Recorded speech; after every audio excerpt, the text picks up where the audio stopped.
Bom dia, seu Orlando. Seja bem-vindo aí. O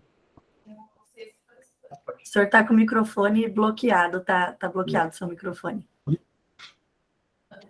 Já compartilhou? A gente está só terminando uns detalhezinhos técnicos aqui que aconteceram e a gente já vai iniciar, tá bom? Bom dia, eu acho que eu estou num evento fora de casa, eu estou acompanhando minha esposa numa consulta, então vou ficar mais... Sem problemas, sem problemas. Ok, obrigado. Pessoal, Imagina. só testando agora, tá tranquila o som, tudo certinho? Tá. Aqui está certíssimo. Beleza, então. Estou focado na câmera. Pessoal, dando continuidade ao nosso evento de terça-feira passada, eu vou passar um pouquinho aqui para vocês sobre a questão de hidrogeologia bem básica por cima dos poços, tá? Pode ser que muita coisa aqui já tenha sido vista na escola, e o pessoal que trabalha com poço, e até o pessoal que trabalha com a parte de meio ambiente já vai estar acostumado a ver isso aí, mas é bom a gente sempre relembrar um pouquinho. E depois eu vou entrar no projeto do poço em si, tá? Como que são os projetos, 3 tipos de projeto que nós trabalhamos, 4, na realidade, com o Guarani, e com isso também os materiais que a gente utiliza, tá? E aí, para o próximo, eu vou entrar em si na parte da perfuração, falando dos equipamentos, e vou falar etapa por etapa de como é feita a perfuração, para os senhores entenderem mais ou menos a hora que estiver negociando com o cliente, falando sobre o poço, ou mesmo na hora que for acompanhar conseguir identificar a etapa que nós estamos fazendo e como está sendo feita, tá?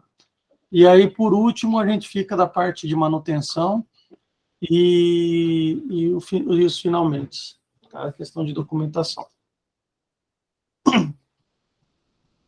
Vamos lá? Tá compartilhando, né?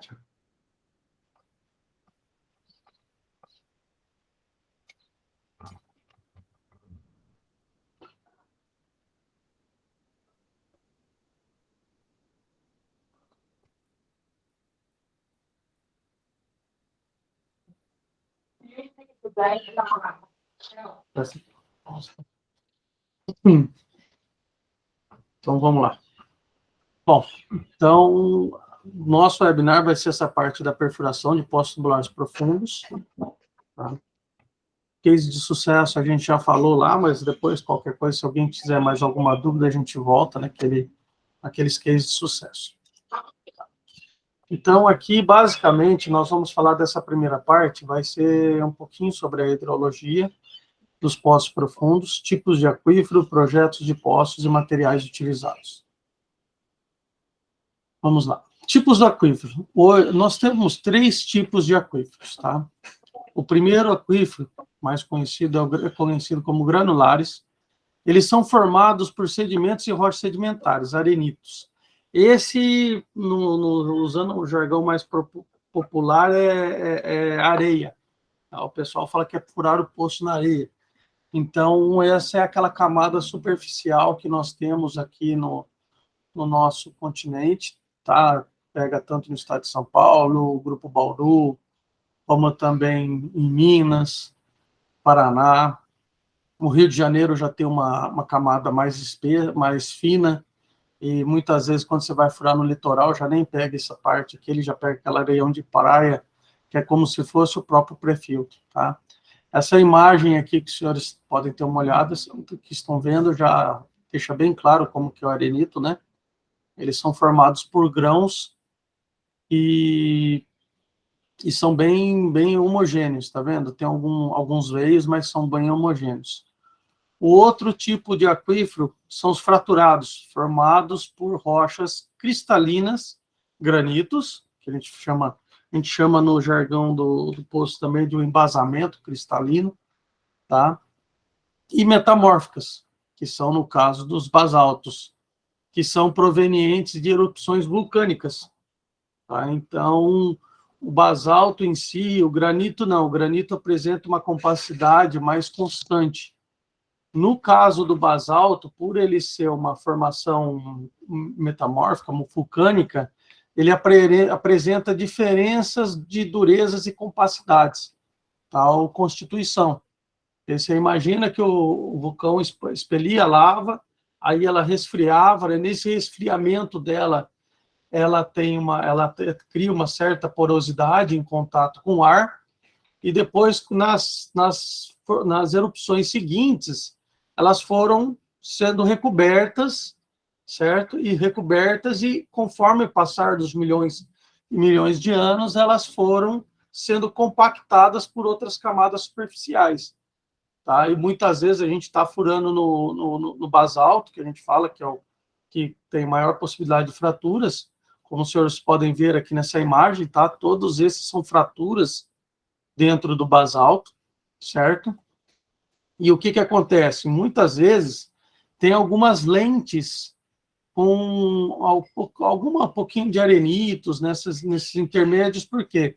Imagina ter nas erupções, entre uma erupção ou outra pode haver um certo tempo, certo? E aí, nesse tempo, algum sedimento se depositou sobre aquela região e na erupção seguinte praticamente o cobriu, tá? Mas o importante é deixar claro aqui nesses dois a diferença, que vamos falar assim, que na nossa região aqui são os mais usuais, é a questão de que as rochas granulares, elas formam como se fossem bolsões, imagina como se ela fosse uma esponja encharcada de água, então a água vai estar no meio dos grãos, tá? E aqui na rochosa, ela já está nessas fraturas, tá? Nessas microfraturas. O kárstico é uma outra formação também de rochas carbonáticas. Qual é a diferença do kárstico para cristalina ou para metamórfica, né? No caso aqui das rochas fraturadas? É que o kárstico, ele costuma, conforme vai tendo a passagem da água, ela apresenta um certo fluxo, não só pelo poço ou naturalmente, ela vai sendo erodida, né? Conforme a água passa, ela vai sendo erodida e ela vai formando os vazios maiores, tá? Nesse caso. E a gente tem muito casos de regiões no Nordeste mesmo, de que a terra solapa em cima, porque aqui se torna tão grande esses vazios que ele forma como se fosse uma caverna. Aí ela pode, às vezes, ocorrer de ter uma ruptura, onde ela desmorona e o solo em cima acompanha esse desmoronamento. Tá? E aqui, nesse caso, as águas estão nesses espaços vazios. Como na rocha metamórfica, no cristalino, eles estão nas fraturas, e aqui eles estão entre os grãos da areia. Aqui a gente tem, então a gente separa os aquíferos por tipos de rochas, como eu expliquei, e também por armazenamento, que podem ser dois tipos. Nós temos os aquíferos livres, que são zonas superiores e é formada pelo nível da água inferior por zona impermeável. Então, aqui nós temos uma representaçãozinha do aquífero livre, tá? Que acho que é bem didático de se entender. E aqui a gente tem a aquidade, que é a região impermeável. Então, vamos imaginar assim, essa região impermeável, ela pode ser formada por rochas que se tornam impermeáveis, ou mesmo por formações de baixa permeabilidade, onde nós temos ali argias, argilitos, tá? E eles estão diretamente com o nível da água. Aqui vocês podem ver o nível da água aqui em cima, tá? Que seria essa partezinha azul que nós estamos falando aqui. Então, o aquífero é livre por causa disso, por causa que ele está totalmente ligado diretamente ao nível da água, tá? E aí, nesse caso, ele sofre interação direta das águas de chuva. A água de chuva automaticamente ele já pega e contribui para nessa região toda, certo? E aí, como eu falei, tá vendo? Ó, ele tem os poros, ele entra os poros aqui e depois preenche o espaço entre os poros. Só um segundinho, gente. Thiago, você está olhando a ver se é aqui, se a parte cortando a grama aí, para ele parar, por favor. Desculpa aí, gente. E aí, nós vamos para os aquíferos confinados. Eles estão situados entre zonas impermeáveis que exercem pressões sobre o aquífero. Esse aquífero confinado aqui é um exemplo muito claro do aquífero Guarani, onde, como que ocorre? Nós passamos o aquífero livre em cima, que são as partes sedimentares, entramos na rocha, que no caso é o basalto, atravessamos o basalto e chegamos no aquífero confinado, que é o Guarani, onde em sua base também tem outra formação geológica, que é uma formação também que faz a contenção da água. Então, você imagina que aqui essa parte de rochas ou argilas, elas servem como se fosse um filme impermeável. Então, a água faz a percolação até aquele ponto, e naquele ponto ele para. Aí chega naquele ponto, ele para, e ali vai tendo o acúmulo da água, aí forma os bolsões em cima dele, os aquíferos em cima dele. Tá? E aí a gente faz a perfuração aqui, tá? E faz a captação.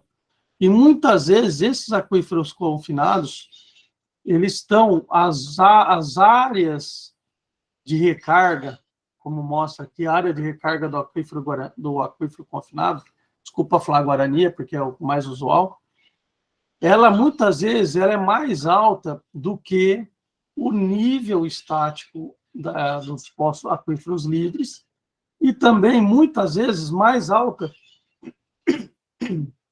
perdão, do que o próprio ponto onde você está fazendo a perfuração. Então, aqui nesse esquema, ele coloca aqui o nível do aquífero justamente aqui nessa linha tracejada, certo? Ela vem diminuindo. O que isso nos mostra?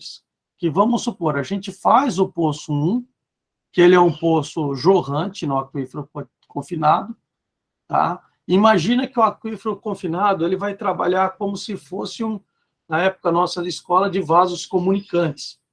Então, se você tem esse vaso desse lado com fluido, uma certa cota, o outro lado, a hora que você faz a interligação com ele, o outro lado tende a se igualar o mesmo nível.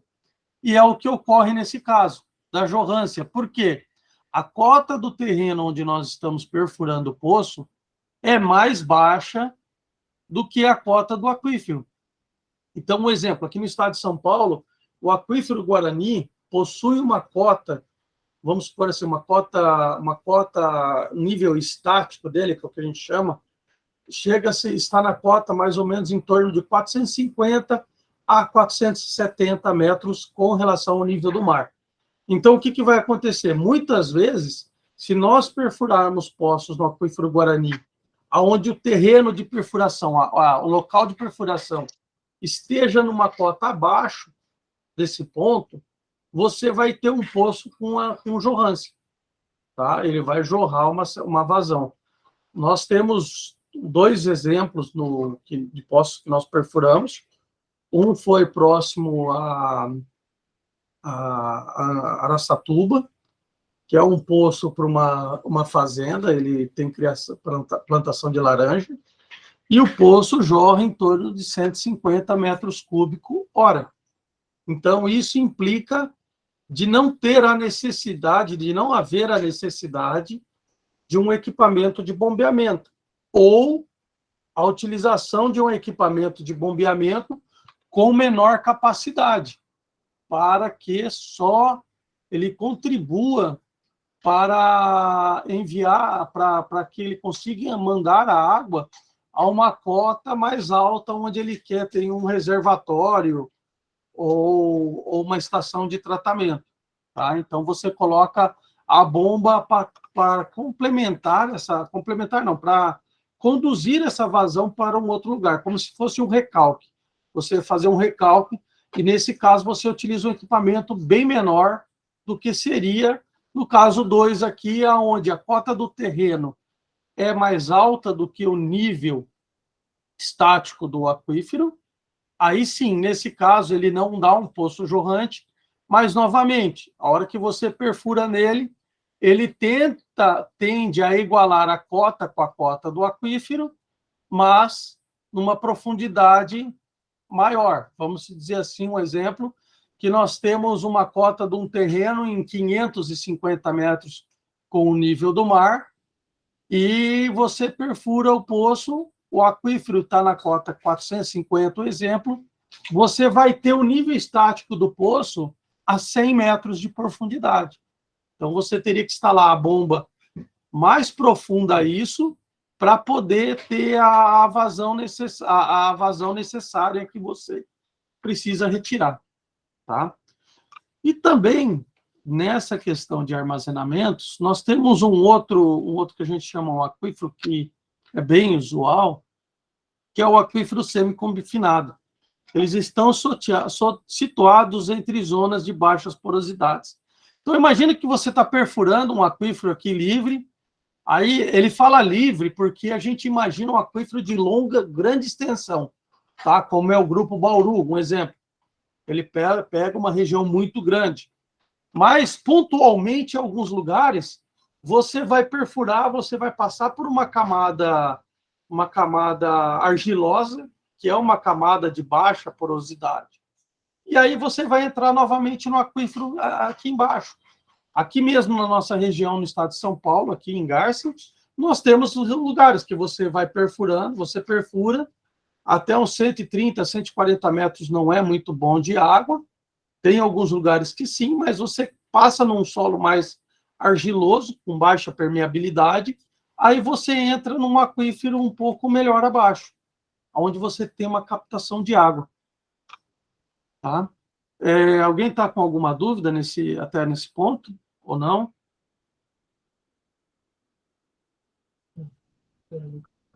Gente, Thiago. Vamos lá que o Thiago está aqui com... Ô Fabrício, acho que seria interessante você contar para eles de uma forma macro como se comporta em cada estado. Então, como que é mais ou menos o perfil que no Rio vai se encontrar? Eu sei que tem variações por regiões, mas como é mais ou menos o comportamento? Acho que no Rio, em Santa Catarina, em Minas, né? Para eles terem noção do que eles podem encontrar. Não sei, Sim, gente, sim. vocês acham que é... Interessante comentar isso, é verdade. Isso, é. Tá, não, eu ia falar um pouquinho mais para frente na hora do projeto, mas tá anotado aqui, vai ser falado. Desculpa, pessoal, só que eu não estou conseguindo ver vocês, tá? Porque eu estou na outra tela aqui, tá com o Thiago aqui, o notebook principal. Então, eu acho que abrindo o microfone é melhor, que qualquer coisa vocês já questionam, tá? E aqui, também dando continuidade aos tipos de aquífero, vamos falar um pouquinho do ciclo da água, fonte de abastecimento dos reservatórios. Vamos voltar naquela época nossa da escola, né? A gente tinha a evapotranspiração dos rios, dos lagos, que aí sobem nas nuvens, precipitam e voltam a cair em forma de chuvas, né? Essa ilustração aqui é muito interessante de se falar, porque nós temos aqui, vamos imaginar essa cadeia rochosa aqui, como se fosse a nossa cadeia ali da Mata Atlântica, tá? A nossa serra ali, estado de São Paulo, a serra no Rio ou Santa Catarina. Tá? Vamos imaginar que o índice de chuvas aqui no litoral é diferente do índice de chuvas no interior. Tá? E aí também ela faz essa divisão. Então, o que acontece? Nós temos aqui, vamos falar aqui desse lado primeiro, tá? Nós temos aqui, por evapotranspiração novamente, tá? E depois a precipitação. A hora que faz essa precipitação, essa água começa a percolar dentro do solo, até chegar naquelas camadas impermeáveis, conforme eu falei. Ah, mas Fabrício, mas é só da chuva? Não. Também temos os lagos e os rios. Querendo ou não querendo, eles também existem um fornecimento de água para os aquíferos, tá? Só que o que acontece? Costuma em volta dos lagos e dos rios, e quando a gente fala de um aquífero sedimentar, neste caso, muitas vezes aqui em volta ele já está uma zona saturada, porque ele já está, os grãos já não conseguem mais absorver água entre eles. Então ele se torna uma zona saturada. Mas ele continua também percolando água para os aquíferos, fornecendo água para os aquíferos. Então, nesse caso, nós temos a precipitação das chuvas, contribuição para os aquíferos sedimentares livres, e também os lagos contribuindo para esses aquíferos livres. Então, como eu falei, quando nós furamos poços nos aquíferos livres, o que acontece? Nós estamos justamente pegando água dessas regiões. Então, os senhores imaginam isso aqui tudo como se fosse uma esponja, dentro da esponja contém água. Tá? A hora que você pega uma esponja, a bucha de lavar louça ou do banho, você espreme ela, sai a água, é a mesma coisa. Tá? O solo está encharcado de água, e na hora que nós fazemos a perfuração, seria a mesma coisa que está apertando a esponja. Tá? Só que nós estamos fazendo isso mecanicamente através da utilização de uma bomba, certo? E aí, isso nos poços sedimentares. Aí nós temos tanto a mesma sistemática, tanto do aquífero confinado, como no aquífero livre. Quando nós partimos aqui para o solo de rochoso, a gente pode ver aqui a questão das fraturas. Aí os senhores vêm me perguntar, mas como que são alimentadas essas fraturas? Vai chegar um certo ponto que as fraturas formadas no basalto, eles vão ter uma conexão com os aquíferos sedimentares. Então, esses aquíferos sedimentares vão estar alimentando essas fraturas, tá? Ele pode ser, muitas vezes, um aquífero sedimentar, ou muitas vezes pode ser com lago. Nós temos alguns casos que, próximos a barragens, as perfurações em rochas, elas costumam ter um pouco mais de vazões. Tá? Por quê? Porque, muitas vezes, essas fraturas estão interligadas com o sedimento, onde esse sedimento está interligado com a barragem. Então, ele tem uma contribuição maiores de água. Tá? Então, ou muitas vezes também, essas fraturas, como aqui no caso, que a gente tem aqui a cadeia de montanhas, ela está interligada aqui em cima com a cavernas, ou mesmo a hora que a gente vê aquelas fraturas no solo, na montanha, e a chuva precipita dentro dela. A mesma coisa acontece com o aquífero kárstico. O aquífero kárstico é a mesma coisa. Existem fraturas no solo, aonde muitas vezes ele entra água dentro dessa caverna e começa a precipitar pelos canais formados no solo kárstico. Aí vocês me perguntam, mas como é que forma esses canais no solo kárstico, como que se inicia ele e como se iniciam essas fraturas na formação basáltica ou mesmo no granito? Bom, a Terra está em constante movimento. Por isso que nós temos as placas tectônicas. Então, quando dá do encontro dessas placas tectônicas e da sua movimentação, que quando nós temos os terremotos, tudo, o que acontece? Ele causa abalos na superfície terrestre, onde esses abalos acabam causando trincas. Tá? Vamos chamar assim, no materiais, a fadiga. É a mesma coisa que você pegar um material, ficar uma régua, ficar fazendo assim com ela, até a hora que ela vai ter as microfadigas. Então, vamos imaginar que essas fraturas são, no montante, no tamanho do nosso planeta, eles são microfissuras e fadigas que vão sendo feitas na crosta terrestre. Tá? Então, Ou mesmo, nas formações de cadeias de montanha, ela muitas vezes ela sobe uma sobre a outra. Nessa sobreposição, ela também ocorre essas fraturas. Então, daí que existe essas formações de cisalhamento. Tem um questionamento, Tiago? Ah, tá, desculpa, gente. E aí, o que acontece? Quando a gente vem para essa região mais litorânea, tá? A mesma coisa. Nós temos a evapotranspiração do mar e depois a precipitação. Nesse caso das formações litorâneas, o que acontece? Quando a gente não está muito próximo da faixa litorânea, nós ainda temos águas com boa qualidade, tá? Porque são águas provenientes das chuvas, das encostas, que são absorvidas pelo solo nas encostas ou por lagos. Quando a gente chega em poços próximos à região litorânea, existe a grande possibilidade de poços com alto teor salino, uma salinidade muito alta. Por quê? Muitas vezes, essa água do oceano, que é a água saloba, ela tem maior infiltração no solo. Então, ele carrega esses sais dos oceanos, mais os sais provenientes da própria formação, tá? E, nesse caso, se torna uma água com uma salinidade mais alta. Aí, muitas vezes, que nós tivemos um caso, eu acho que o Sidney até vai lembrar desse caso, que houve um cliente onde nós fizemos a perfuração num poço, e foi uma perfuração num poço no granito, eu não me lembro mais agora o local exato, e a água do poço dele deu salina. Deu com uma salinidade alta, mas o poço não estava na beira da praia. Estava alocado, acho que uns 5, 10 quilômetros para dentro da praia. Mas o que aconteceu? Naquele caso, infelizmente, a fratura encontrada no subsolo, na formação rochosa, tinha uma ligação de abastecimento dela com o oceano.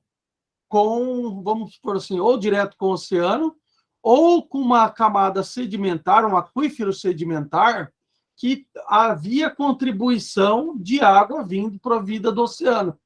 Então, por isso que teve uma água com alta salinidade.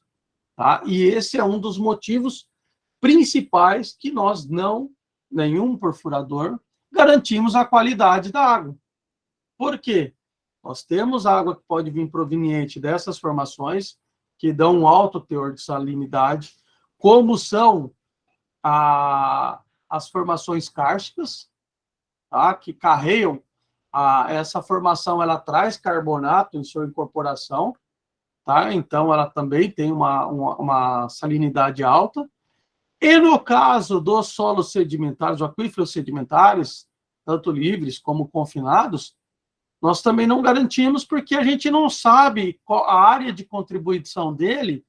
Com o passar dos anos, a intervenção do homem nessa região, o que foi que ele utilizou aqui em cima que pode ter contribuído para uma água de baixa qualidade. Às vezes foi um pesticida, às vezes foi uma fossa, tá? Que esteve no entorno, que pode atrapalhar a qualidade da água. Então, por isso que nós não garantimos nem qualidade e nem vazão de água. Tá? Tem algum questionamento, Thiago? Não? Posso complementar rapidinho? A questão, agora trazendo a questão da responsabilidade do explorador do aquífero, né, em cima de tudo que o Fabrício está fazendo. A perfuração é uma engenharia, mas ao invés de ser uma engenharia exposta, ela é uma engenharia camuflada, né? Ninguém está vendo o que efetivamente a gente está fazendo. E tudo isso que o Fabrício está colocando, e é um dos nossos diferenciais, é a questão das preocupações na qualidade de perfuração e dos procedimentos que a gente faz. Isso em termos, né, comercial aqui para vocês, eu acho que é importante a gente trazendo um paralelo entre toda a questão que o Fabrício está trazendo de conceito e um pouquinho do que você tem de argumento. Uma vez que a gente está falando aqui que existem rios, lagos, e a mesma forma que tem a questão da natureza, a intervenção humana também pode fazer a contaminação de todo esse aquífero, e vocês podem ter agora a noção de que, de repente, em termos, né, paralelos, uma gota de óleo derramado aqui pode contaminar uma extensão gigantesca no nosso subsolo. A responsabilidade de você, quanto perfurador, está fazendo uma perfuração correta para isso não se alastrar. Então, Fabrício, acho que vai falar sobre a questão do selo sanitário e tudo mais, né, Fabrício? Você vai chegar nesse ponto? E aí, com certeza, então, com certeza, daí ele consegue deixar isso mais claro para vocês, mas a importância de ter uma perfuração que atenda às normas.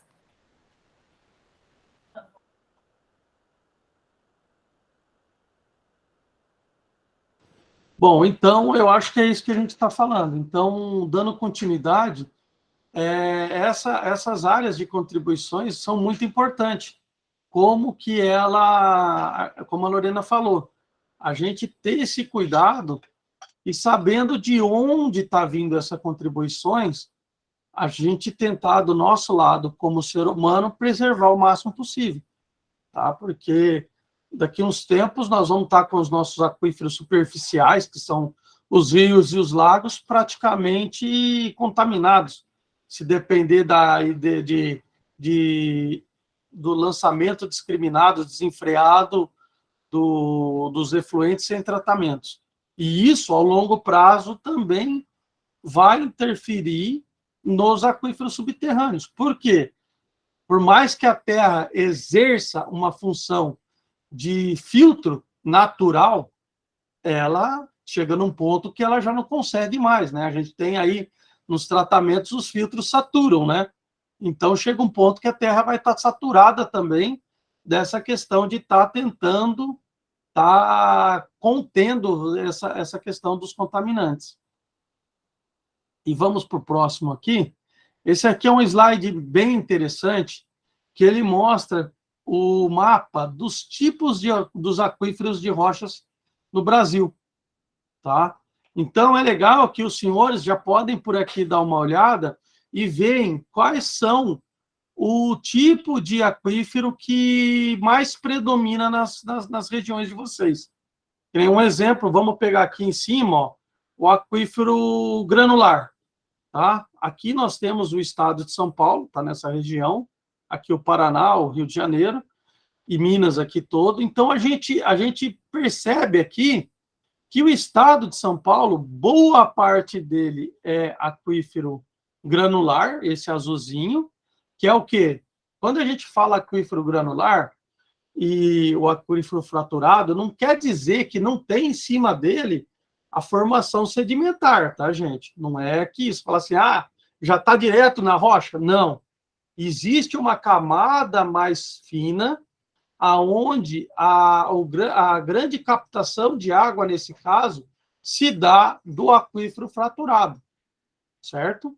Existe, sim, um solo sedimentar em cima, mas a grande captação de água, o maior volume de água, é do aquífero fraturado. Tá? Então, nós temos aqui, ó, no interior de São Paulo, aqui no Paraná, ele forma toda essa bacia aqui, que a gente chama de Bacia do Paraná, certo?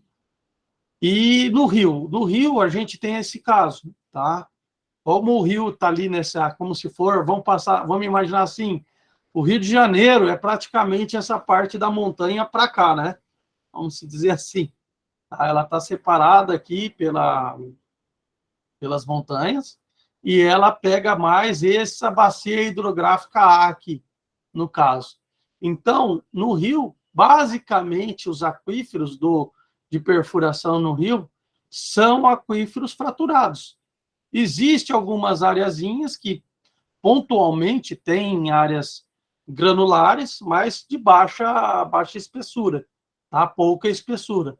Então, 99% dos aquíferos no rio vai ser captado, vai ser captado água dos aquíferos fraturados.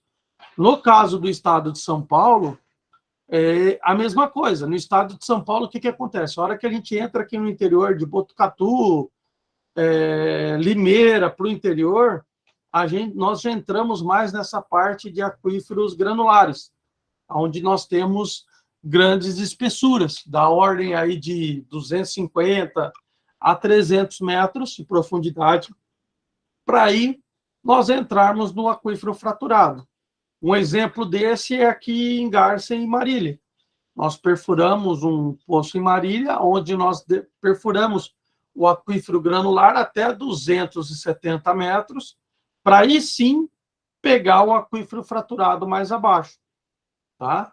E no Paraná a mesma coisa, você pega essa região ali de Londrina, Maringá, desce ali por Cascavel, vem descendo todo aquele sentido, indo até o sentido Santa Catarina, você tem os aquíferos granulares. Depois, a hora que você pega ali na região de Curitiba, já é o aquífero mais ou menos aquífero fraturado. Tá? E Minas Gerais, ele tem bastante aquífero fraturado. Por que ele coloca aquífero fraturado aqui no caso? Porque é proveniente das formações rochosas que a gente encontra em Minas Gerais. Se você pega ali aquela região de Araxá, o Triângulo Mineiro ali, do lado, vamos imaginar assim, Belo Horizonte está aqui, para esse lado esquerdo de Belo Horizonte, olhando o mapa de frente, né, esse lado aqui, você tem alguns aquíferos granulares superficiais, da ordem aí de 180 até 200 metros. Mas o que acontece? Quando você pega para essa outra região, já é bem menos. Por quê? A gente entra nas formações ferríferas. Então, o que acontece? Também é de fratura. Tá? Fratura entre essas formações. Ah, Fabrício, mas ela tem granular nesse meio? Tem formações granulares no meio. Tá? Mas é uma formação ferrífera. E ela é uma rocha, ele também aqui diferencia porque ela é uma rocha de compacidade maior. No aquífero granular, não. O aquífero granular é um aquífero que você, em termos de perfuração, ele é muito mais fácil de se perfurar e muito mais simples. Tá? Nas formações rochosas, ele já tem uma certa dificuldade. Por isso que Minas costuma se utilizar mesmo, usando Minas como exemplo, e Minas costuma se utilizar, quando vai fazer um orçamento num poço, graus de tempos de perfuração. Tá? Mais para frente nós vamos falar sobre isso nas perfurações rotativas. Ele tem graus de perfuração, por quê? Você começa a pegar os aquíferos nas formações ferríferas.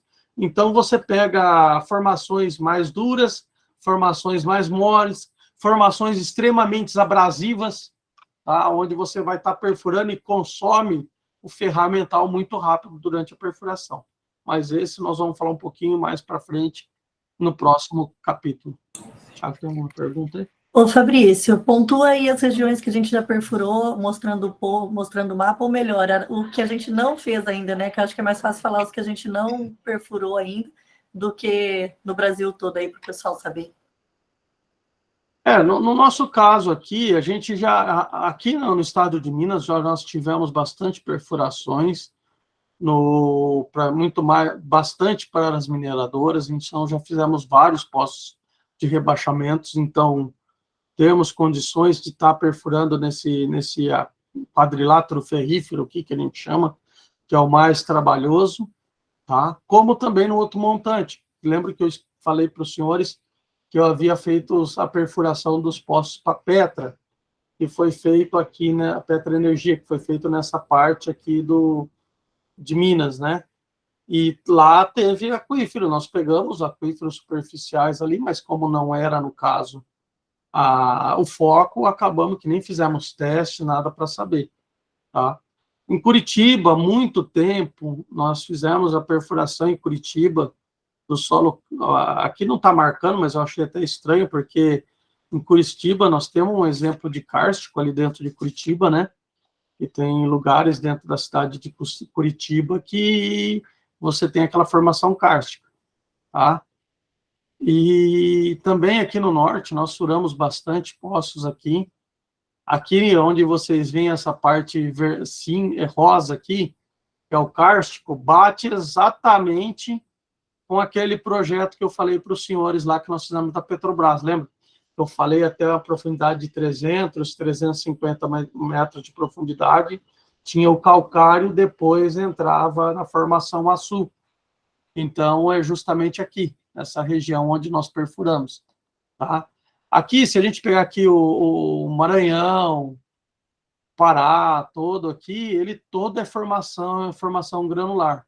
Tá? Então, formações aqui com boas qualidades de água. O segundo aquífero, o outro aquífero maior que é captado, que é muito explorado aqui no Brasil, é aqui nessa região da Bahia, aqui, ó, que é a região de Luiz Eduardo Magalhães, aonde tem grandes fazendas e são aquíferos que conseguem tirar aí na ordem de 200 a 250 até 300 metros cúbicos por hora. Tá? E é um aquífero livre, ele não é um aquífero confinado como o aquífero Guarani. Fizemos poços aqui em Campo Grande, também nessa região do Mato Grosso do Sul. Aqui no Mato Grosso também fizemos várias perfurações, então temos conhecimento dessa região. Goiânia também, aqui fizemos poços aqui no sul de Goiás, aqui nessa região onde pega muito cristalino. Tá? E esse aqui que eu queria usar como exemplo para vocês, demonstrar mais fácil, é o aquífero Guarani. Tá? Ou também é o aquífero, a parte superior dele é formada pelo aquífero Bauru, que é representado pela formação adamantina, com poroso, livre e assemi-confinados. Então, tem lugares que ele é semi-confinado. Tá?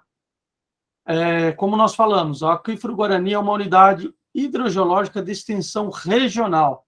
Por que regional? Porque ela pega o Brasil, Paraguai, Argentina, Uruguai, tá? E volta aqui novamente. Todas essas áreas aqui, mais em azul aqui, que os senhores estão vendo, são as áreas de contribuição do aquífero. O que são essas áreas de contribuição? Voltando um pouquinho aqui, é essa área aqui, onde o aquífero está em contato com a superfície, e é a área onde recarga, que é onde as chuvas contribuem para a recarga do aquífero. Tá? Um exemplo dessa região aqui no nosso estado de São Paulo, que é muito visível, eu uso de exemplo para todo mundo quando eu vou falar, é a hora que os senhores estão na Castelo, ali na altura do Rodoserve. Quando você está chegando no Rodoserve ali, os senhores conseguem observar aqueles paredões com formação roseada, mais ou menos parecida com isso aqui. Aquela primeira imagem que nós utilizamos aqui. Esses paredões. Tá? E esses paredões, ali é a área de recarga do aquífero Guarani. Tá? Por isso que antigamente, muito antigamente, se usava esse nome do aquífero Botucatu, porque é parte da formação do aquífero Guarani. Tá? O aquífero Guarani tem o Botucatu, o Piramboia e a Estrada Nova. Ele é um pacote de formações que aí leva ao aquífero Guarani. Tá? Vamos entender assim, nós temos formações, nós somos várias formações, em termos de granulometria e de sua formação geológica, em termos de rochas. Mas quando a gente fala do aquífero, o aquífero a gente fala que é onde está armazenado a água. Então, ele pode pegar formações diferentes. Então, dentro de um aquífero, a gente pode ter várias formações, como é o caso do aquífero Guarani. Você tem o aquífero Guarani, você tem Botucatu, Piramboia, Estrada Nova e Rio do Rastro. Então, você tem esses pacotes de formações que formam o aquífero Guarani. E como já falamos que o aquífero Guarani é como se fosse uma bacia, tá? Como está aqui nessa imagem, imagine isso aqui, uma bacia, tá? Nesse formato, aonde a sua área de afloramento, que é essa área externa, ela forma essa bacia. Então, poços muito profundos do aquífero Guarani, eles têm tendências a ter salinidades maiores, porque imagina assim, ao longo dos anos, dos milhões de anos, essas águas que foram sendo depositadas aqui na área de recarga foram infiltrando no solo e conforme foram infiltrando, elas foram carregando esses sais, tá? Junto com a água. E a hora que ela houve a sua deposição no fundo, nessa área impermeável, esses sais foram se sedimentando nessa parte mais profunda, tá? E o que que acontece? Hoje, o aquífero Guarani, se vocês olharem, 70% do aquífero Guarani está situado no Brasil. Então, hoje, pensando em termos ambientais, nós somos os grandes responsáveis por conservação do aquífero Guarani. Essa é uma das medidas que existe a tendência, vamos dizer assim, a não deixar mais perfurar o aquífero Guarani e deixar as formações rochosas acima abertas, para que muitas vezes não haja contaminação do aquífero, certo? Aí vamos falar um pouquinho aqui dos materiais a serem utilizados no poços, tá? Como revestimento, quais são os materiais que nós utilizamos? Nós podemos estar utilizando nos poços. Os tubos geomecânicos de PVC, que é esse azul, tá? Eu fui colocando aqui para os senhores entenderem em termos de qualidade de material e em termos de custo, tá? Então, ele está em crescente, tá? Então, o geomecânico é o mais barato e o de menor resistência mecânica, vamos assim dizer, tá? Então, nós não utilizamos muito poços com geomecânico, certo? A grande maioria dos poços que nós perfuramos com geomecânico são poços de baixas vazões e poços aí de 4 polegadas ou 6 polegadas. Houve alguns casos de projetos específicos, que nem poços da Sabesp, que nós furamos poços da Sabesp com 20 polegadas de diâmetro e colocamos um revestimento geomecânico de 10 polegadas. Mas por que isso? Porque na região onde era a captação da água, o aquífero ali tinha um pouco mais de propício a ferrobactéria, tá? Ou um pouco mais corrosivo. Então, nesse caso, optou-se pelo geomecânico ou por inox por questões de vida útil do poço. Porque se a gente colocasse um tubo de aço preto ali, ele teria uma corrosão muito mais rápida do que o geomecânico, tá? Então, muitas vezes isso é a questão, isso leva à questão também de definição do material, tá? Depois nós temos o tubo de aço preto, que é esse aqui, o convencional, que todos nós estamos acostumados a utilizar na construção civil, na indústria, na questão de saneamento. Aço galvanizado, que são esse aqui, que ele já tem uma proteção a mais através de galvanoplastia do que o aço preto, tá? E é muito interessante, nesse caso do galvanizado, dizer que muitas das empresas que fornecem, em termos de custo, muitas vezes, o que eles preferem? Comprar tubo preto, mandar fazer a galvanização para depois utilizar no poço, para não ter o bitibutação em cima da questão da galvanização. Só que o que é uma coisa que nós precisamos ficar em alerta com isso, tá? Quando a gente vai comprar esse tubo de aço preto, para que esse tubo tenha uma vida útil em estocagem maior, muitas vezes é aplicado como se fosse um verniz em cima desse tubo. Por isso que muitas vezes a gente vê o tubo ali um pouquinho mais brilhante.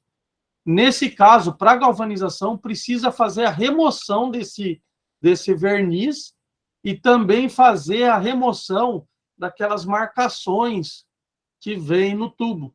Como a gente tem no tubo de hidráulico de casa, ele vem aquela marcação. No tubo de aço também vem a marcação do fabricante, diâmetro, espessura de parede, a nomenclatura. Então, é necessário fazer essas remoções para que a galvanização tenha eficiência em termos de agregação com o material, tá? E, por último, o mais caro que é utilizado é o aço inox, certo? Aí o senhor me pergunta, como que a gente faz a união entre essas tubulações? Porque nós vamos descer aí 1.600 metros de tubo. A união é feita através de uma luva cega, tá? Ou rosca AWWA, roscas Van Top, ou rosca tradicionais, rosca NPT, BSP. Nesse caso aqui do tubo geomecânico, ele já vem com uma rosca própria. Tá? Mas muitos projetistas preferem realizar a rosca no próprio tubo. A rosca mais usual é a WWA. A Van Top é muito utilizada no petróleo. Então, muitas vezes se faz a rosca WWA para conexão dos tubos de revestimento para evitar solda entre a união deles. Tá? Porque o que acontecia? Muitas vezes, como a ponta do tubo é biselada, tinha esse problema na soldagem dele, né, na emenda, e ter vazamento nessa união por soldas mal feitas. Tá? Com isso, o que nós começamos a utilizar? A luva cega, que ela já não apresenta tanto esse problema. Tá? Eu acho que a luva cega, o que é? A gente solda um pedaço de tubo, ele não é soldado de topo. A gente coloca um anel, faz uma solda inferior e aí encaixa o tubo e faz outra solda superior. Então, ali na parte de conexão do tubo um com o outro, no caso aqui do bisel, ele não leva a solda. Tá? A solda é feita no corpo. Então, ele apresenta uma qualidade de soldagem melhor e uma estanqueidade melhor. Tá? E os tubos podem variar, nesse caso que nós utilizamos, de 40 a 38 polegadas, certo? Os revestimentos. E eu deixei uma observação aqui, porque atualmente no Brasil estão sendo introduzidos tubos de fibra de vidro. Nós nunca utilizamos até hoje, tá? Mas já fomos procurados por um fornecedor dessa tubulação. Na Europa se utiliza bastante. Eu acho que os senhores devem ter lembrado que eu falei no nosso evento de uma visita que nós fizemos a uma mineração de carvão, onde eles tinham um poço de 1,5 metro de diâmetro e revestiam com um tubo de 24 polegadas, perdão. E era um tubo de fibra de vidro. Tá? É um tubo de extrema facilidade de conexão, porque você imagina que vocês encaixam ele tem um suco no tubo, e a hora que você encaixa, ele tem um furo. Você pega um macarrão, vamos imaginar assim, um macarrão de fibra de vidro, e passa esse macarrão pelo vidro de vidro e ele faz essa trava. Aí chega aqui no ponta, você corta ele, faz o aquecimento para ele ter o acabamento ali e pronto. O filtro, a tubulação já está conectada. Então, é muito mais rápido. Aí nós utilizamos os filtros. Tá? E, novamente, nós temos os filtros geomecânicos. Os filtros geomecânicos, eles são os filtros ranhurados. Os senhores podem observar aqui ranhuras nos tubos. Como são feitas essas ranhuras? No fabricante, ele tem uma máquina onde ele tem como se fosse uma policorte e ela vai cortando esses tubos e abrindo essas ranhuras. Tá? E aí eles vão girando e fazendo as ranhuras nos tubos. Temos o de aço preto, o node. Esse aqui é o node. O node, ele é um ele é um filtro estampado. Então ele tem a chapa aberta, faz a estampa no filtro, abre as ranhuras com essa estampa e aí eles pegam e soldam o tubo. Aqui, ó, dá para ver, nós temos um exemplo aqui para os senhores entenderem da luva, tá vendo? Aqui nós temos uma luva de união.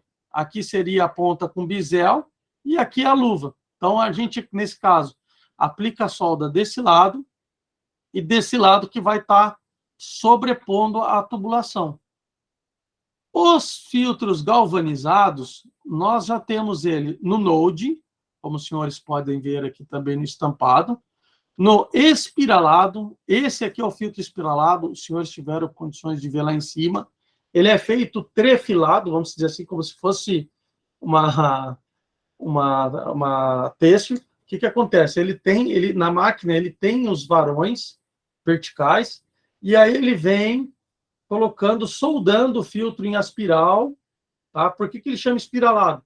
Porque ele tem uma seção trapezoidal, que é essa parte aqui, ele é uma seção trapezoidal, tá? Com sua parte maior externa, e aí ele vai sendo soldado nessas barras longitudinais.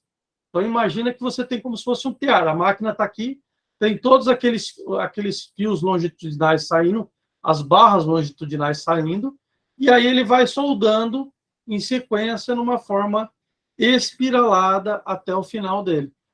Qual é a vantagem desse tubo? O seu alto grau de permeabilidade. Tá? Então, os senhores imaginam que aqui nós temos todas essas áreas abertas para contribuição de captação de água. No filtro geomecânico, nós já temos menos, já possui menos áreas abertas. E no Node também possui menos área aberta do que o espiralado. O Node, o pessoal costuma se utilizar muito, eu vou falar mais à frente, quando a gente se utiliza poço misto, tá? Porque nós vamos entrar com broca com um martelo por dentro dele. Então, em termos de resistência, ele tem mais resistência do que o espiralado para efeito mecânico, tá? Mas tem uma capacidade de passagem de água menor do que o espiralado. E a mesma coisa é feito com inox. O inox também é feito com espiralado. Eu coloquei aqui no galvanizado inox uma nomenclatura super weld, que esse aqui é o que nós utilizamos para poços acima de 900 metros até os 1.600 metros. Como funciona esse filtro super weld? Que não tinha uma imagem aqui, posteriormente eu vejo se eu acho para os senhores. A parte filtrante é formada por um filtro espiralado, como esse, só que a parte estrutural dele, que vai dar a resistência à pressão, a resistência a colapso da pressão formada pelo pré-filtro e pela profundidade do poço, é um revestimento liso. Só que o que a gente faz? A gente instala esse revestimento liso por dentro desse filtro, aí o senhor fala, mas aí não vai entrar água. Bom, mas a gente faz esse revestimento e nós fazemos perfurações, existe a quantidade correta de perfurações, nós fazemos as perfurações nesse revestimento liso, para que ele consiga fazer essa captação de água. Então, no caso do filtro super weld, imagina assim, o filtro espiralado está por fora e essa estrutura está por dentro para dar resistência mecânica.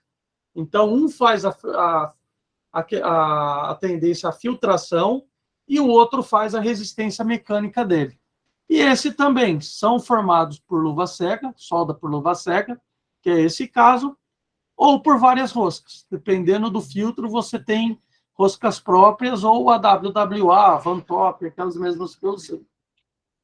Os filtros, no caso, hoje, são fabricados de diâmetro de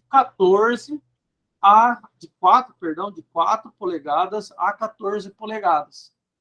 Tá? E eles são também separados em classes devido à sua profundidade. Existe o standard, o filtro standard, o filtro reforçado, super reforçado, hiper reforçado e o super weld, que é o que eu falei agora.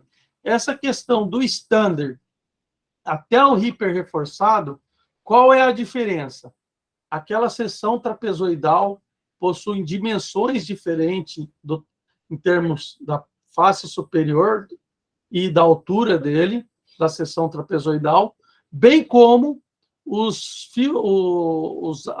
as barras longitudinais possuem espessuras diferentes, tá? Para que isso? Para que essas barras, para que esse conjunto consiga resistir a pressões de colapso conforme a profundidade do poço. As aberturas, essas aberturas para que os senhores veem aqui, que é por onde entra a água, elas variam de 0,5 a 0,75 milímetros. Existe casos até de 1 polegada. mas o usual é de 0,5, quando nós utilizamos em formações que a formação possui grãos muito finos, a gente coloca 0,5. Naqueles que existe uma formação mais estável ou com grãos maiores, nós aplicamos o 0,75, tá? E isso também é muito usual em função do pré-filtro a ser utilizado. Os senhores vão ver assim. E também, novamente, no Brasil, está sendo muito utilizado, chegando a questão dos filtros de fibra de vidro. Tá? Como existe o revestimento, também se traz o filtro.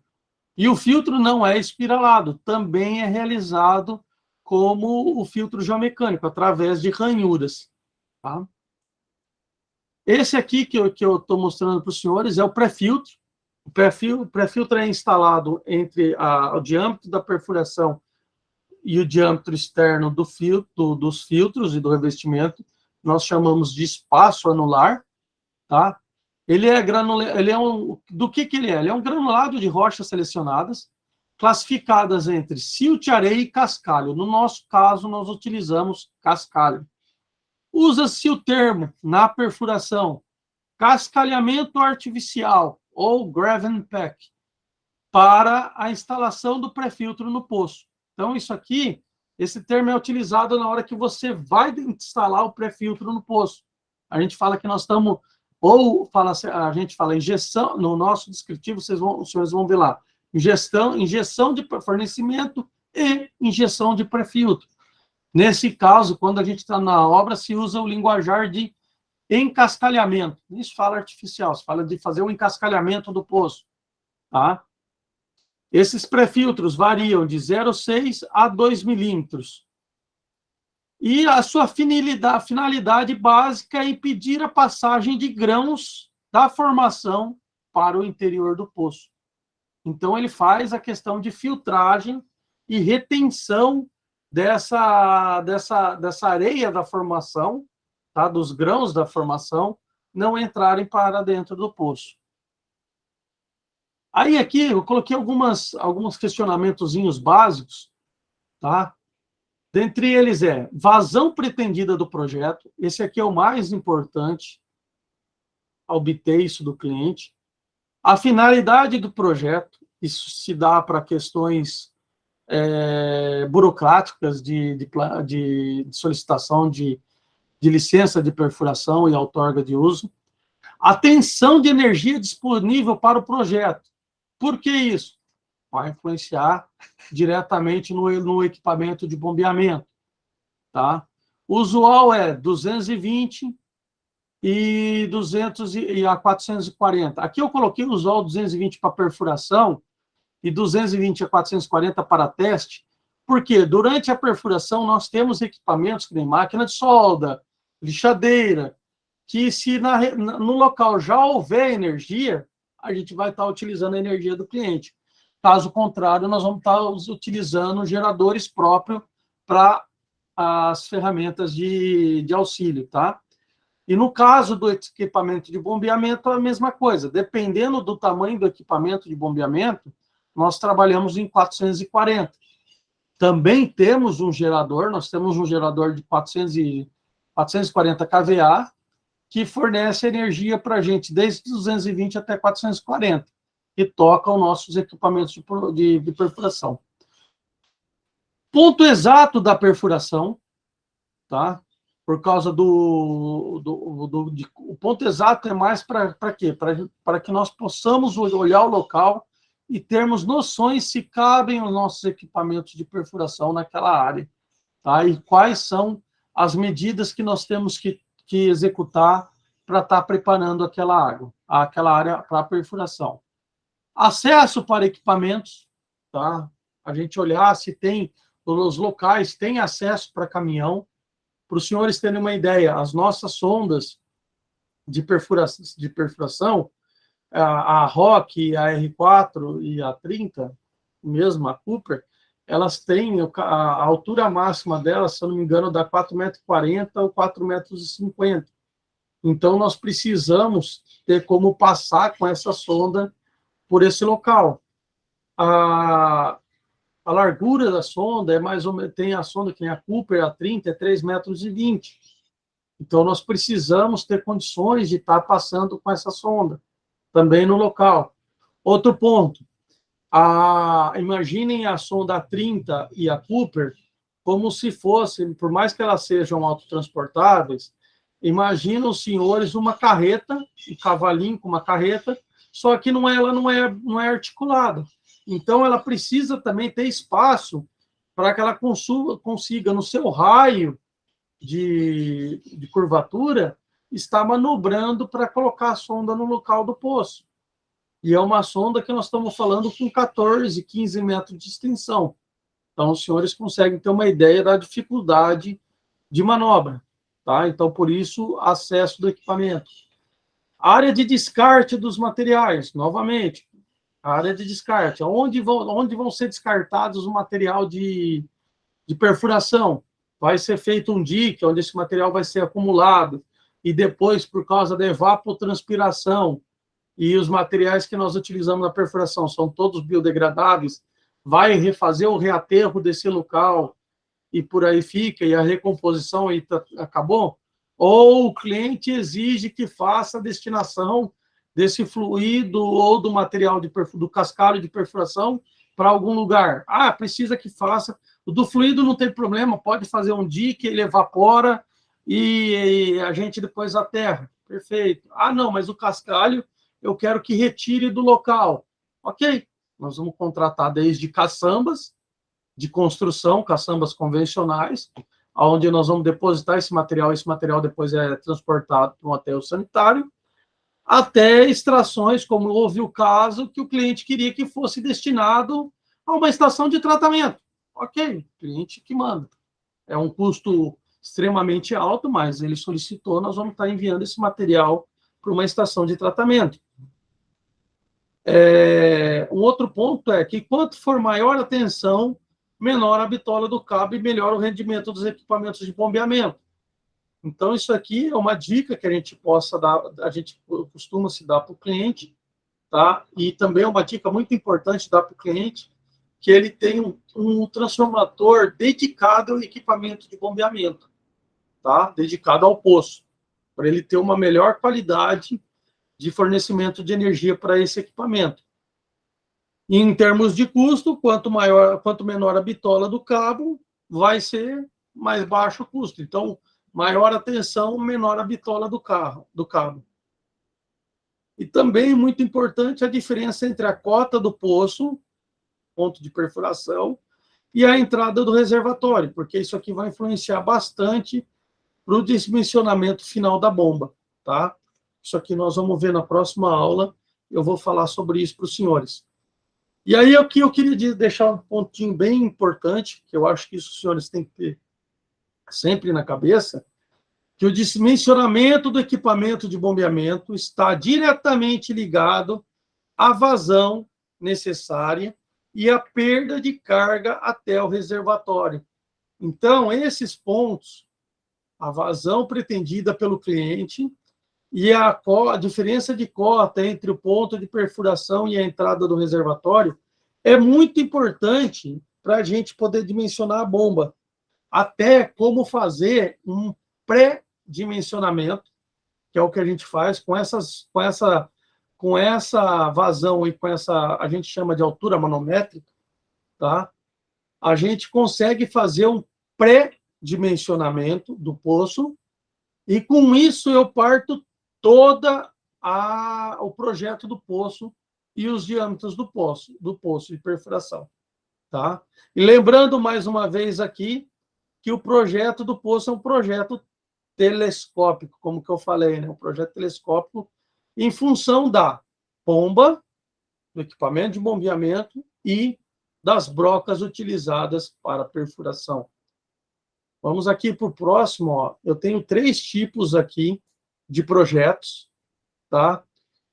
Um projeto perfurado no aquífero granular, tá? Que é um exemplo do grupo Bauru e do Guarani. Aí os senhores falam, mas o Guarani você não estava falando que ele é um aquífero confinado? Sim, mas existem locais que ele é um aquífero livre. Aonde são esses locais? nas áreas de recarga do aquífero. Há um exemplo, Botucatu, Bauru não, perdão. Bauru não, porque Bauru ele está sendo confinado, ou às vezes está confinado. Mas Ribeirão Preto, Campo Grande, muitas dessas regiões são áreas de recarga, ele é um aquífero livre. Então, nesse caso aqui, como é feita a perfuração do poço? Primeiramente, no estado de São Paulo, Paraná, Minas e Rio. Oi, pode falar. Tem alguém que queria fazer alguma pergunta? Não? Seu Mário, pode abrir seu microfone, está liberado. Pode falar, Mário. Oi, seu Mário, pode falar aí, seu Mário.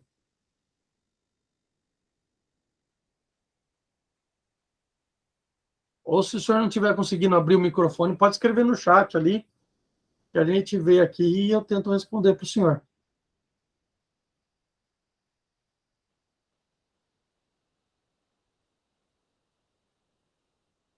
Se ele apertar no botãozinho do microfone, ele pode falar. O senhor precisa ativar o seu microfone, seu Mário. Ah, ele saiu aqui, deve ter caído a conexão dele.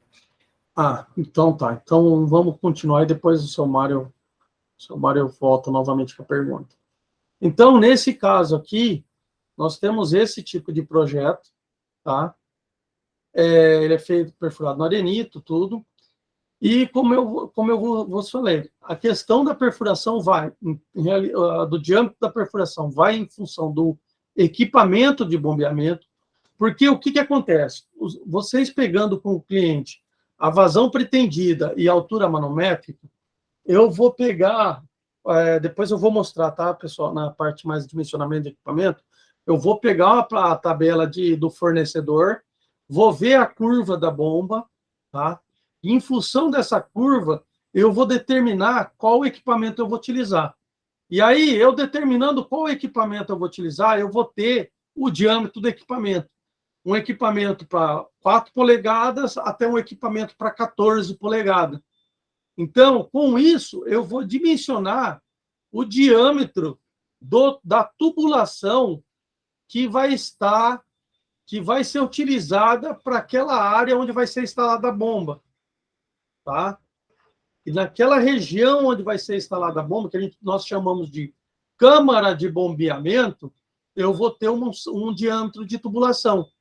E para esse diâmetro de tubulação, eu vou precisar fazer uma perfuração no maior diâmetro, certo? Para poder instalar essa tubulação ou cimentar esse entorno ou preencher com pré-filtro nesse entorno.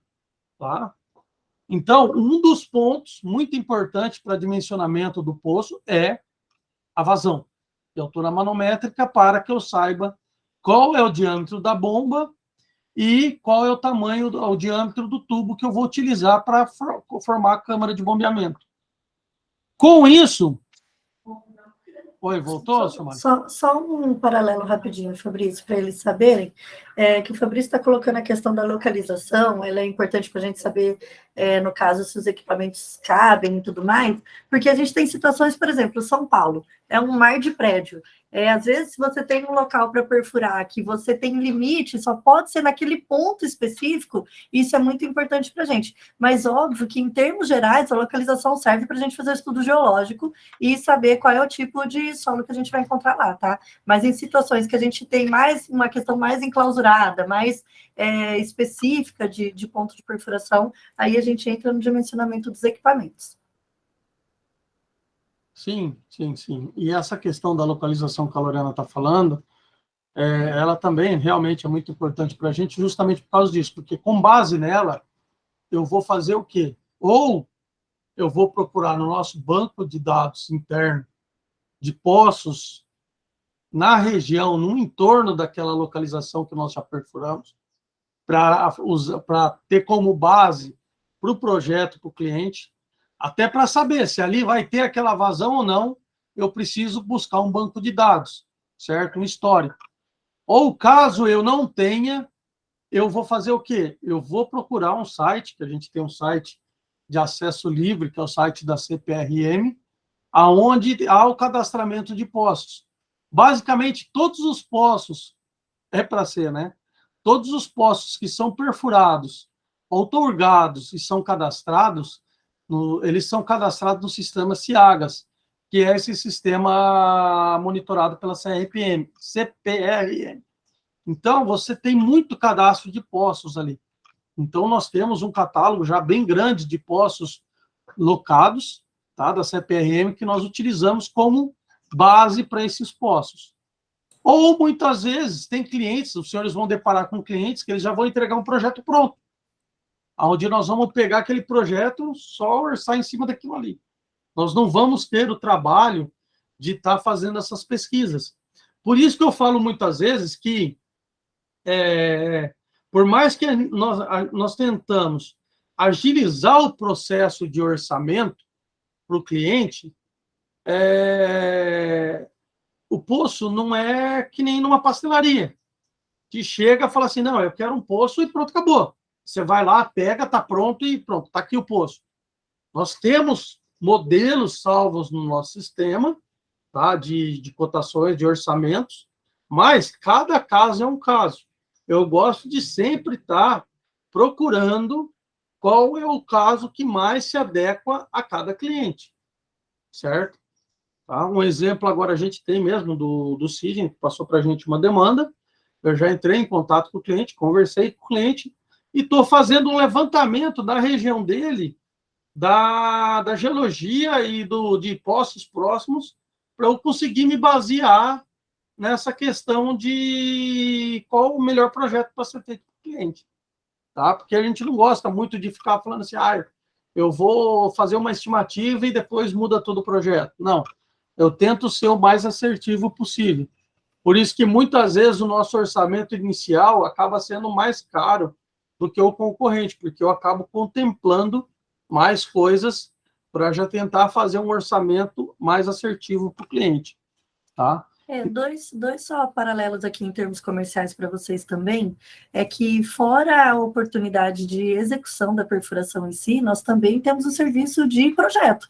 Então, se por acaso você vai, sei lá, numa construtora ou numa usina, que ela gosta de sair da sua área de compras com um projeto específico, porque a grande dificuldade da área de compras de suprimentos de uma empresa é fazer a conciliação dos orçamentos, né? Porque quando você não sai com um padrão estabelecido, cada empresa apresenta o que bem entende. E aí vem a dificuldade do profissional de compras equalizar. Então, essa questão de desenvolver o projeto também, fazer o projeto para que depois saia para cotação, a gente também tem esse tipo de serviço.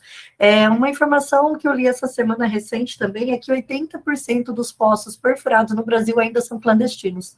Então, por mais que a gente tenha um banco de dados, para você ver que por mais que a gente tenha um acesso a um banco de dados oficial, e no paralelo a gente tenha também o nosso, isso ainda representa, geralmente os poços que são cadastrados são os poços aí de médio a profundo. Os poços rasos, a grande maioria ainda hoje acaba sendo clandestino. E mais um ponto sobre esse prazo de orçamento que o Fabrício está colocando, que a gente pede aí geralmente 2 a 3 dias para poder apresentar o orçamento, é porque a gente aqui não está falando de uma empresa que perfura só num raio de 100 quilômetros, né? Que daí eu tenho conhecimento e sei tudo o que está acontecendo ali. Como a gente perfura numa amplitude maior e os nossos poços são com maiores complexidades, vem essa necessidade de um estudo um pouco mais detalhado. Isso. Então, dando continuidade aqui para os senhores entenderem, esse aqui é um poço que a gente chama de um poço em arenito, certo? Ele é um poço onde nós temos, por determinação, como eu estava falando, dos órgãos reguladores, nós temos que fazer um selo sanitário, tá? Até, no caso aqui do estado de São Paulo, o DAER determina 20 metros de profundidade, tá? E aí, como que eu faço como que eu dimensiono, no caso, quando nós estamos executando o projeto, como que eu dimensiono o diâmetro desse selo sanitário? Eu pego o diâmetro da tubulação que eu vou instalar o equipamento de bombeamento, que nem no caso, vamos supor, no caso aqui, a tubulação é de 6,5 oitavos, está aqui marcado, 6,5 oitavos, certo? A norma diz o mínimo de 3 polegadas para cada lado, no caso do poço sedimentar, de espessura entre o diâmetro externo do tubo e o diâmetro da perfuração. Então, se a gente pegar aqui, nós temos, vamos lá, 6, 7, 8, 9, 10, 11, 12. 12 polegadas seria o diâmetro mínimo, tá? Indicado. Ah, mas não existe broca de 12 polegadas. Existe broca de quanto? 12 e 1/4. Então, eu já determinei que naquela extensão da câmara de bombeamento, a perfuração precisa ser em 12 e 1/4, certo? E para que atenda essa norma. Ah, beleza. Então, se aqui é 12 e 1/4, eu preciso colocar o selo sanitário acima. Então, peraí, o selo sanitário tem que ser num diâmetro maior, é lógico, né? Do que os 12 e 1/4. Qual é o diâmetro seguinte maior? O usual na nossa região? 14 polegadas. Ou, muitas vezes, 13 3/8, que é a tubulação. Aí, quando a gente fala 13 3/8, é uma tubulação utilizada no petróleo, tá? Sempre quando a gente vê essa questão de nomenclatura de tubulação em fração, é muitas vezes referente a tubulação utilizada no petróleo, tá? Então, no caso aqui, é 14 polegadas, ok? Então, vamos lá. Instalei um revestimento de 6, perfurei em 12 e 1/4, preciso colocar um selo sanitário de 14, e para instalar esse selo sanitário de 14, eu preciso fazer uma perfuração de 20 polegadas. Daí, o nome que eu falo para os senhores de lá ser como se fosse uma antena, tá? Por quê? A gente vem do diâmetro maior e vai para um diâmetro menor.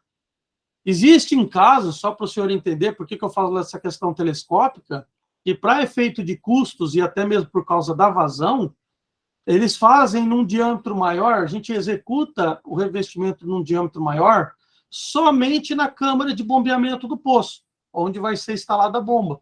Dali para baixo, você pode fazer uma redução e entrar com diâmetro maiores, então, menor, vamos dizer no caso.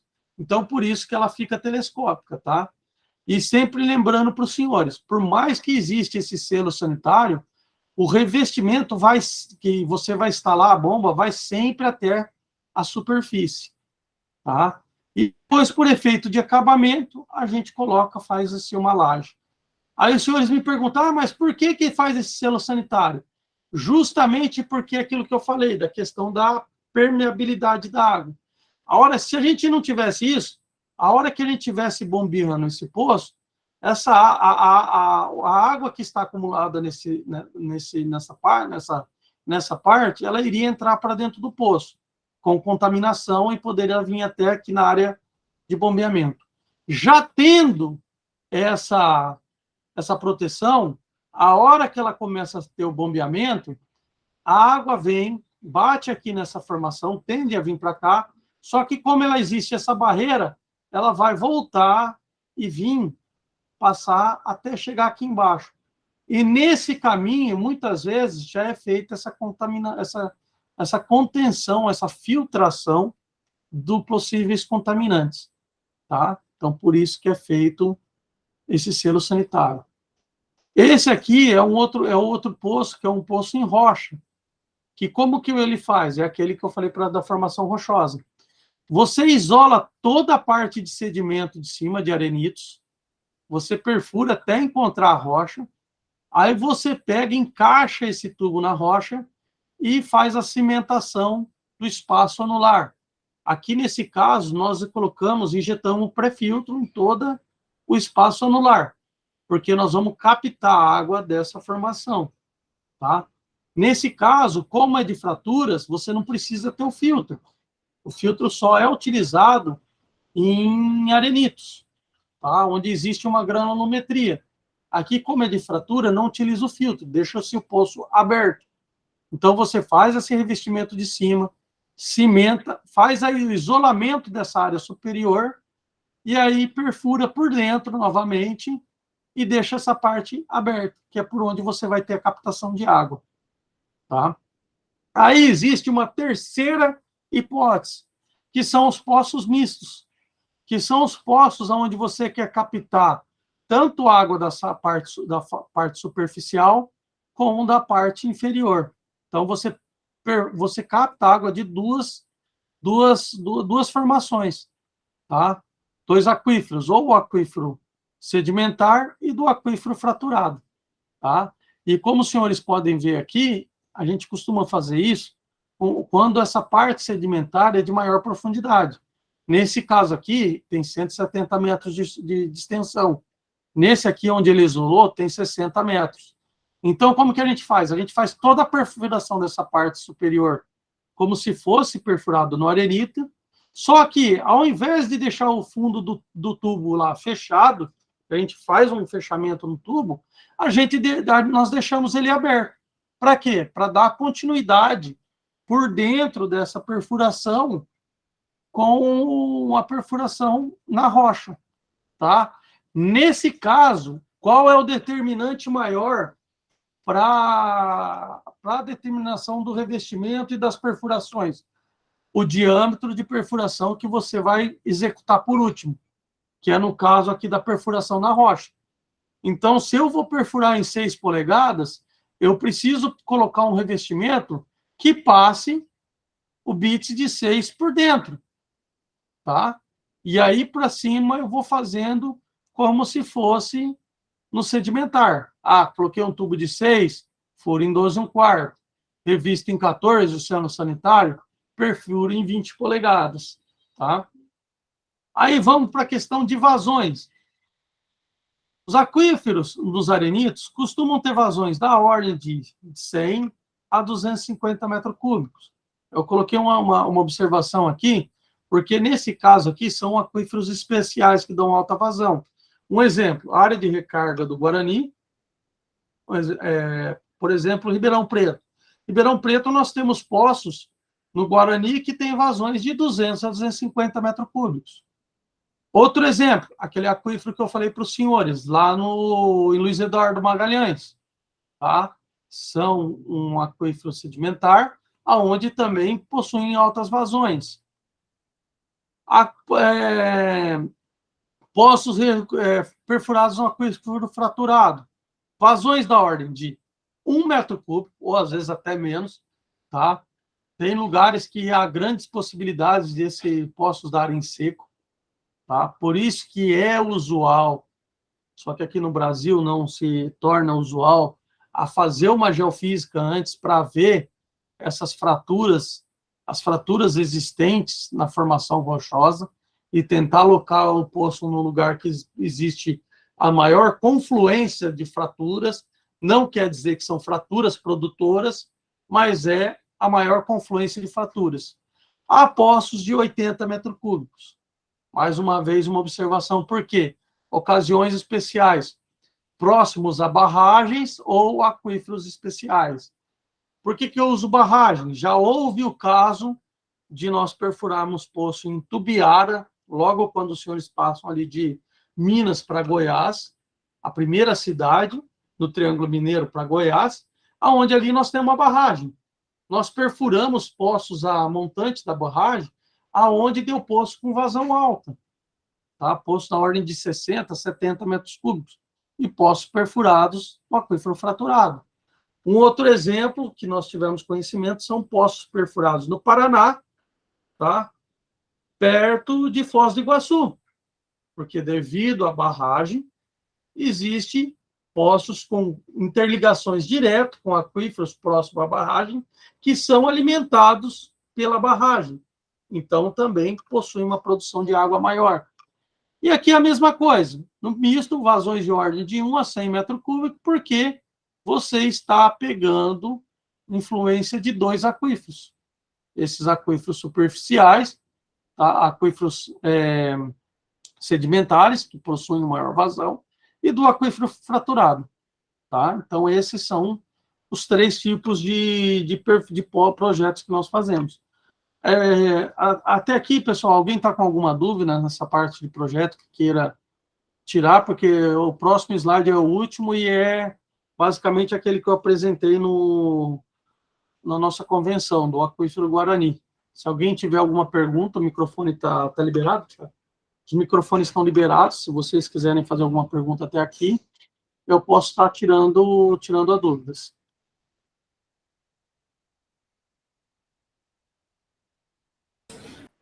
Bom, só também para colocar rapidinho que aqui tem muita informação técnica. Eu sei que talvez para quem não tem familiaridade com isso pode falar, meu Deus, não vou nem oferecer esse negócio porque eu não vou saber falar. Não se preocupem quanto a isso, a gente está aqui para dar todos os suportes, né, Fabrício, em termos técnicos. A intenção da gente entrar nesse nível de detalhe com vocês é que vocês tenham noção do que está sendo dito, né? Que quando alguém chegar com uma questão para vocês, fala, putz, eu sei o que é um poço misto, eu sei que mistura, né, rocha com sedimento, enfim, eu acho que a grosso modo é isso que a gente queria que vocês entendessem. Como é um esquema de perfuração, o Fabrício vai entrar agora mais em detalhe, que existem sedimentos, existe rocha, existe tipos de situação para cada um, mas a gente vai estar aqui para todo o suporte necessário, tá bom? E, pessoal, só lembrando que devido a essa complexidade, tanto de execução como de projeto, a perfuração de poço é uma obra de engenharia, tá? Por isso que nós temos o CREA por trás de nós como órgão fiscalizador, certo? Nenhum poço nós executamos sem tirar uma RT, ao qual vai ser assinada pelo geólogo responsável, ou é um caso raro, né, mas acontece, aonde meu pai e o irmão dele são um dos poucos no Brasil que são engenheiros civis que podem estar assinando como geólogo para a execução de um poço. Então, tem uma engenharia por trás. Tá? Não é só o que muitos pensam que o poço é fazer uma perfuração, fazer um buraco na terra e pronto, acabou. Que olha meramente preço e por aí vai. Na próxima aula que a gente vai fazer, a explicação, eu vou falar para os senhores a questão da parte de perfuração, de execução de perfuração. Aí, que seria essa da perfuração do poço tubular. Aí, nesse caso, os senhores vão ver toda a complexidade em termos de ferramentais e de equipamentos que envolve a perfuração. Então, os senhores vão ter um pouco mais de noção de quão técnico é a sua execução, tá? Desde a questão aqui do encaixe, num caso de um poço misto, ou num caso do poço de rocha, do encaixe dessa tubulação na rocha, para que não dê entrada de areia, ou mesmo de água dessa parte superior, porque imaginem os senhores, como eu falei, no caso das formações vulcânicas, da rocha metamórfica, como elas foram sofrendo intemperismo, essa última camada aqui, concordam comigo que ela teve a formação, e a hora que ela entra em contato com o ar, ela sofre o resfriamento, então ela tem os pontos ali, aqueles pontos de ar, né, de acúmulo de ar, bolhas de ar. Então, a gente fala que é uma formação de rocha alterada, para não se chamar de rocha podre, mas ela é uma rocha alterada, onde ela tem um nível de compacidade muito pouco. E aí, depois, ela veio por sedimentação, veio acumulando sedimento por cima dela. Então, o que acontece? Muitas vezes, algumas empresas não têm ferramentais adequados ou estão pensando em tempo de perfurar rápido para entregar a obra para o cliente e já ir para outro cliente, que eles não fazem esse encaixe perfeitamente do tubo na rocha. O que seria esse encaixe perfeitamente? Eu entrar com uma broca, aonde eu vou perfurar essa rocha de intemperismo, vamos dizer assim, até eu chegar na rocha sã e confirmar essa perfuração na rocha sã. Tá? Vamos imaginar assim, eu estou vindo com uma perfuração com um tempo ali de 10, 15 minutos a 25 minutos no sedimento, Eu encontrei a rocha e ela subiu para 40, 50 minutos. E vou perfurando, 40, 50, até 1 hora. Até que chega num ponto que eu fico ali 2 horas, 3 horas, roçando e não avanço mais. Então, quer dizer, nesse ponto, eu cheguei, identifiquei que eu estou na rocha sã. Aí sim, eu vou fazer a cravação da minha tubulação, tá? Do meu revestimento. Outra coisa muito importante, nós fazemos 99,9% da nossa cimentação, quando a gente vai fazer esse tipo de encaixe em rocha, nós fazemos a cimentação com válvula de fundo.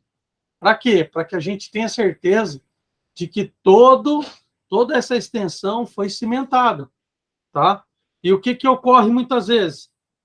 Para ganhar em tempo e ganhar em agilidade, a empresa vem, faz o encaixe mal encaixado aqui, joga lá um baldezinho de brita, mais um pouquinho de cimento aqui, mais uns 2 baldes de cimento, e continua a perfuração e pega o material perfurado e joga aqui pela lateral. Aí depois vem aqui, preenche aqui e fala que acabou, entendeu? Para ganhar tempo. Aí o que acontece muitas vezes? Essa cimentação não ficou bem feita, esse material que está aqui perfurado muitas vezes sofre intemperismo, então o que acontece? Essa região aqui embaixo ainda continua tendo contato direto com a formação logo aqui acima da perfuração. Aí o que muitas vezes acontece? A hora que começa a bombear, começa a vir areia daqui de cima ou passa água turva, que aí você consegue ter começa a ter turbidez na água. Por quê? Está infiltrando a água com areia aqui dentro. Ou água com turbidez. Tá? Então, são todas técnicas de perfuração que exigem cuidado. Mais uma vez, por isso que é uma obra de engenharia. Tá? E aqui, novamente, só usando como exemplo, foi aquele que eu falei para vocês lá no nosso evento, que é o poço mais usual nosso, que é o Poço do Guarani, onde ele também é um poço telescópico. Aqui nós podemos ver a câmara de bombeamento. Nesse caso, fez-se o selo sanitário até na rocha, porque a extensão de 70 metros fez esse selo sanitário, tá? No diâmetro, para a gente conseguir perfurar por dentro. Então, aqui no caso, perfurou em 26, revestiu em 20 e fez a câmara de bombeamento em 12 polegadas, para um equipamento de bombeamento de 12, e perfurou-se em 17,5. E aí deu-se a continuidade em 12,1/4, revestido em 8,5/8. Mas você vai falar aqui, Fabrício, mas aquela questão de 3 polegadas. Aqui, nesse caso, eu não vou utilizar, não vou captar água dessa região, tá? Então, essa diferença de 8 para 12 é meramente para que dê condições de passagem do pré-filtro até aqui na parte inferior, no aquífero Guarani, certo? Aí, aqui sim, eu respeito aqueles 3 polegadas, porque eu vou captar água dessa região. Então, se eu vou revestir em 8, no mínimo aqui, como é um aquífero de grandes vazões e tem grandes velocidades de entrada de água, eu perfuro em 17,5, ou no mínimo em 14,3/4. E isso, novamente, eu volto a dizer para os senhores, por que é muito importante essa questão do diâmetro externo e do tubulação? Porque imagina que se vocês colocam um diâmetro muito pequeno aqui, a hora que você começa a bombear essa água com grande vazão, a velocidade de percolação é tão grande aqui que o pré-filtro não consegue reter os grãos provindos da formação. Aí ele começa a passar para dentro do poço. Aí você tem um poço com formação de areia, ao mesmo tempo esse poço vai formando areia, e como ele não consegue, a areia, muitas vezes por suspensão, ele não consegue, por suspensão, sair aqui em cima, o que ele faz? Ele vai ocorrendo a decomposição e o assoreamento do fundo do poço, até que chega uma hora que você perde a vazão do poço praticamente quase a zero, tá? Ou ele se torna um poço onde ele essa tubulação vai fazer parte da formação e você vai conseguir explorar só o que o que realmente produz pela diferença de pressão, tá? Dos vasos comunicantes. Então, pessoal, eu acho que para esse primeiro dia era isso que eu tinha para passar para vocês. Novamente, se os senhores tiverem alguma dúvida, podem falar agora, ou calem-se para sempre, brincadeira, tá? Aqueles que tiverem com dúvida, que não queiram tirar agora, pode estar mandando para a gente um e-mail com as dúvidas, eu vou estar passando para os senhores, ou a gente faz uma ligação, faz uma videochamada e eu explico novamente no ponto que estava, tá? Mas eu acho que basicamente é isso. A gente havia falado em 1 hora, mas realmente é impossível, eu não consigo, e é impossível também passar em apenas 1 hora. Então, estamos passando um pouquinho de tempo, e já venham com a expectativa de para amanhã a gente levar essas 2 horas também, tá? A gente fala em 1 hora, mas venham com essa expectativa que pode chegar a 2 horas. Mas a gente começou atrasado, então cumpriu o horário, sim. Gente, acho que 2 informações também que de repente o Fabrício não colocou e eu acho que é importante. Qual é o e-mail para dúvida? Seu Fredo, se quiser mandar aqui, pode mandar, mas eu vou pôr o meu e-mail. Aqui, gente, no chat tem vários pontos que eu fui colocando durante a apresentação do Fabrício de forma a complementar, tá? Eu vou deixar o e-mail aqui do comercial2@ingper.ambiental.com.br. Vocês podem mandar a dúvida aqui. Quem vai receber vai ser a Fer, e depois a gente direciona para vocês, mas está aberto aqui também para a gente tirar essas dúvidas, tá? Eu acho que 2 pontos importantes para a gente pontuar é que eu também li essa madrugada uma informação sobre a seca na Europa com relação à exploração dos lençóis freáticos, né? A seca da água subterrânea, já que está acontecendo na Europa, e a possível exploração desenfreada do humano com relação aos poços que você tem, né? O Fabrício faz, se você quiser apontar de uma forma mais técnica, mas existe uma coisa chamada cone de rebaixamento. Quando você faz a perfuração de um poço e você começa a explorar, você pode voltar... Não, Lorena, esse eu vou falar amanhã no dimensionamento da bomba.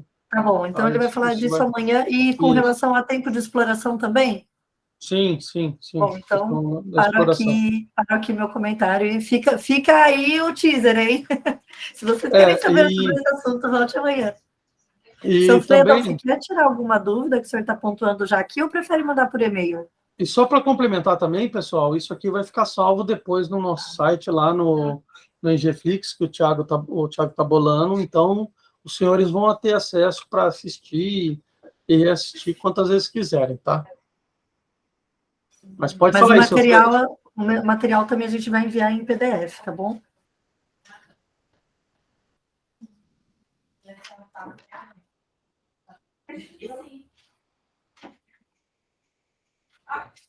O senhor quer pontuar aqui, seu Fredo, ou o senhor prefere mandar por e-mail?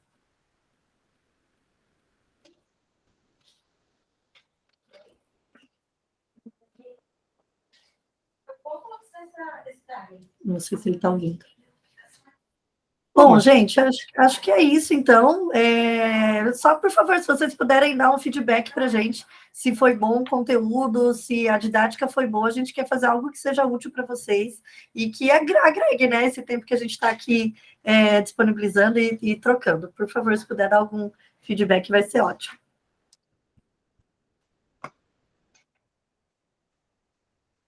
E caso tenham sugestões também, podem mandar no e-mail da Fernanda ou falar direto com o Thiago no mkt@ingperambiental.com.br, que aí o Thiago também pode estar vendo o que seja de dúvida questão à informática, ao site, tudo, tá?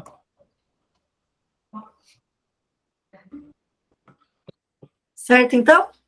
Bom, obrigada. Pessoal, foi excelente. Obrigada, Ricardo. Se puderem mandar aqui um feedback, depois eu agradeço. Qualquer consideração também a gente está à disposição. Obrigada, então. Amanhã a gente retorna pontualmente às 8h30. Vamos fazer o máximo para não ter nenhum imprevisto. A gente pede desculpas, mas a gente vai ser pontuais, tá? Foi ótimo conhecer suas técnicas e comerciais, obrigada. Perfeito, muito obrigada, foi muito útil, que bom saber. Se tiver algum enfoque comercial que vocês querem que dê mais também, vai colocando, seu Fredo, foi muito interessante e rico tecnicamente as informações do Fabrício. Obrigada, seu Fredo, pela opinião aí. E parabéns, Fábio. Valeu, obrigado, pessoal, e um bom dia a todos e ótimos negócios aí essa semana. Um abraço e até amanhã. Tchau, tchau. Posso tirar?